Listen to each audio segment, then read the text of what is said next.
And that's what I was calling you about, Sean. I was just out of town, and my cousin got murdered. I was down there in Gatlinburg, Tennessee, in the mountains resting, and I get a phone call that he was gunned down, leaving his girlfriend's house.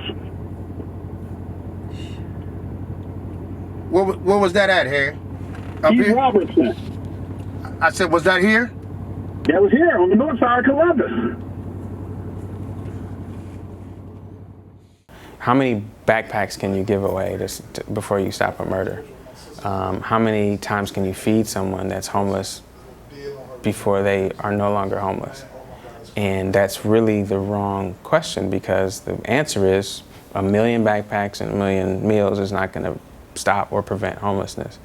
But looking at the system as a whole, looking at the root, not the trunk, not the branches, not the leaves, not the fruit, but looking at the root cause is the only way that you can really address the problem. We identify and we work with the at-risk, the risks, not at-risk, the risks in the youth and the adult population, because that's the only way you can bring the numbers down. You have to directly engage those individuals and find out what their issues are. And they're actually while they're layered, they're actually very simple. It's income.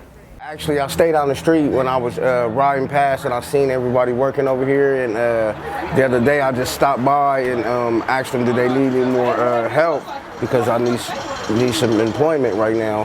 And they said sure, and they put me to work, and I've been here ever since. Because I'm a felon, so you know they frown upon felons about certain jobs, and it's hard for me to keep employment right now. So I've been in and out of jobs. So this has actually been coming through for me. Not just a paycheck, they need self-esteem building. They need hope. And this brings that, because when a man comes home to his girlfriend and his children, he needs to be able to feed them. If he can't feed them, he don't want to go home. They're in survival mode. So this changes the whole dynamics of the mindset and what we're doing as a people.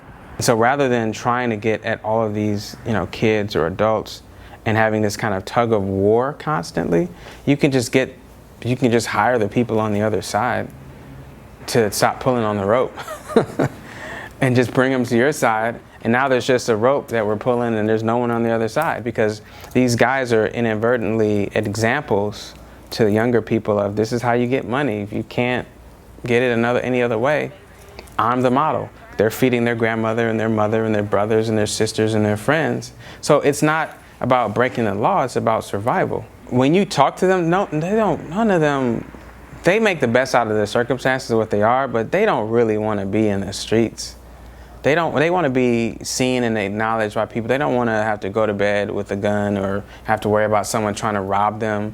And I need guys like y'all to go back to the community and tell them what's going on and why.